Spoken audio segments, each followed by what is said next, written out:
Pourquoi n'est-il pas possible de mesurer le littoral ?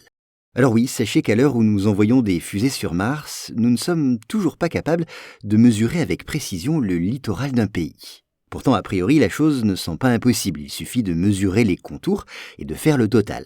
Mais le problème, c'est que ce n'est pas si simple.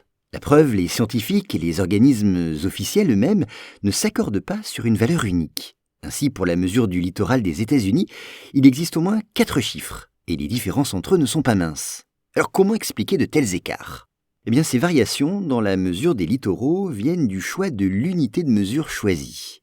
Alors pour mieux comprendre, prenons un exemple, celui du Royaume-Uni. Le littoral de ce pays est fait de côtes découpées, dont le dessin est très sinueux, ce qui ne facilite pas la tâche des cartographes. Ils n'ont pas d'autre choix que de mesurer chaque portion de ce littoral tourmenté. Mais pour ce faire, ils doivent d'abord choisir une unité de mesure. Là, admettons qu'un cartographe décide de prendre pour base de son calcul des fragments de 40 km de côte. Eh bien, il en trouvera 85, ce qui fera un total d'environ 3400 km pour le littoral britannique, donc.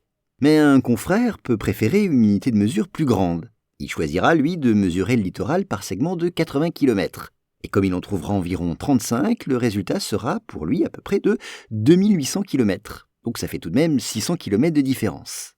Par conséquent, vous le comprenez, plus l'unité de mesure choisie est petite, plus le résultat obtenu est grand. Eh bien cela, c'est ce que les géographes appellent le paradoxe du littoral. Si l'on voulait pousser ce paradoxe jusqu'au terme de sa logique et choisir une unité de mesure encore plus petite, de manière à prendre en compte chaque courbe du littoral, on obtiendrait un résultat proche de l'infini. Sachez enfin que cette notion a été mise en évidence en 1951 par un savant anglais du nom de Lewis Fry Richardson. Ces recherches l'ont en effet amené à constater que des pays voisins avaient des données différentes sur la longueur de la frontière qui les séparait.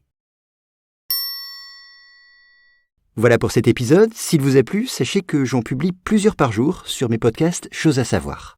Je mets tous les liens en description. Merci.